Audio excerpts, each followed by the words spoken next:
Hey, this is Dr. Shaw with Valley Hills Dentistry in Hickory, North Carolina. Our goal is to provide exceptional dental care tailored to your needs at an affordable price. Welcome into the WHKY News for Monday, June 9th, 2025. Rob Eastwood filling in for Ralph Mangum. Ariana Mack will have the crime report as she fills in for Ralph today as well.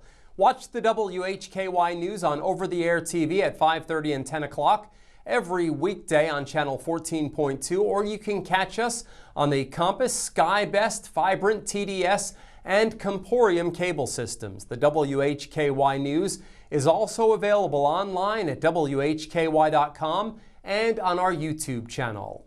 Leading off our news today, 4 of the suspects arrested in connection to the June 1st mass shooting at a house party on Walnut Acres Drive in Mountain View face additional charges. The incident resulted in the death of 58-year-old Sean Patrick Hood of Lenoir and injuries to 11 other people. 10 additional counts each of attempted first-degree murder have been filed against Toland Huff Jr., Zachary Bates, Isaiah Mitchell, and Keandre Mack. They all remained in the custody of the Catawba County Detention Facility, being held without bond as of this afternoon. Overall, 8 suspects face charges in the case. The 4 suspects facing the new charges were scheduled to be in Catawba County District Court earlier today. Additional charges are pending. The investigation is ongoing. Check for updates at WHKY.com. One person was killed and another was injured in a shooting early yesterday morning in Newton. Shortly after 2 a.m. Sunday, the Newton Police Department received a call from the Catawba County Communications Center in reference to a shooting at the Outlaw Motorcycle Clubhouse on North Main Avenue in Newton. Upon arrival at the scene, officers found 2 individuals who were suffering from gunshot wounds. Both were transported by EMS to Catawba Valley Medical Center for treatment. As of earlier today, Newton police had confirmed one of the gunshot victims passed away as a result of their injuries. The second victim was flown by helicopter to Atrium Health Medical Center in Charlotte. That person was last reported to be in critical condition. As of this afternoon, no arrests had been made in this case. Of course, check our website, WHKY.com, for updates on this developing story. Attorney General Jeff Jackson is warning North Carolinians to be on the lookout for text scams impersonating the North Carolina Department of Motor Vehicles, or NCDMV, and demanding that people pay an outstanding traffic ticket or face severe actions. The Department of Justice is receiving a higher volume of calls and complaints from consumers about this scam. These scams are targeting residents in multiple states and warn that if the recipient does not click on a link to make a payment, they may face suspended driving privileges, suspended vehicle registration, or ultimately be prosecuted. The NCDMV will never text you to ask for payment. If you receive one of these scam texts, do not click on any links. Forward the text to 7726, block or delete the number, and report it to the Federal Trade Commission at reportfraud.ftc.gov and the North Carolina Department of Justice. If you're unsure whether an email, text, or letter from the NCDMV is legitimate, you should contact the agency directly by calling 919-715-7000.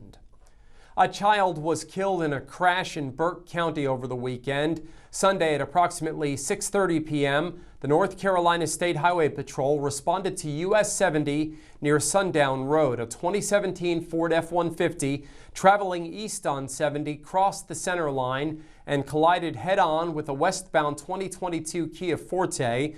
The collision caused the Kia to collide with the guardrail and overturn. The driver of the Ford, a Morganton man, was transported by EMS to an area hospital and was reported to be in critical condition. The driver of the Kia, another Morganton man, was transported by helicopter to an area hospital and was reported to be in critical condition. A backseat passenger, an 8-year-old juvenile, passed away as a result of her injuries at the scene. The initial investigation indicates impairment was a contributing factor in the collision. Upon completion of the ongoing investigation and consultation with the District Attorney's Office, Charges are pending against the driver of the Ford. During the on-scene investigation, the roadway was closed in the area for approximately 3 hours. A Statesville man was killed in a crash Friday in Iredell County. WHKY's Ariana Mack has the details.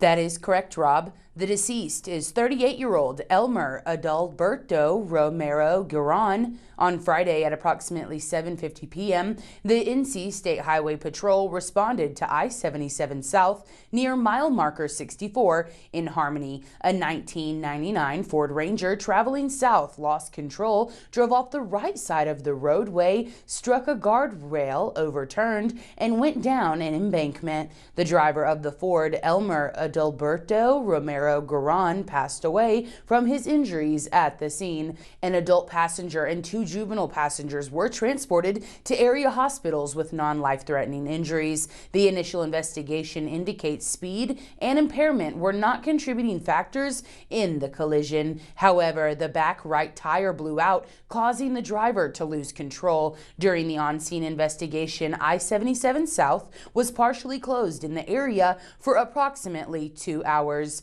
I'm Ariana Mack for WHKY. Thanks, Ariana. Our condolences to the families of those killed in both of those weekend crashes. In the crime report today, a man has been charged with shooting at his neighbor's homes. Ariana Mack has the crime report for you. In local sports, Jason Savage has American Legion baseball scores and weekend crawdads action. And in community focus, among tonight's stories, a popular and scenic tourist attraction in western North Carolina is reopening after being closed for 9 months following Hurricane Helene.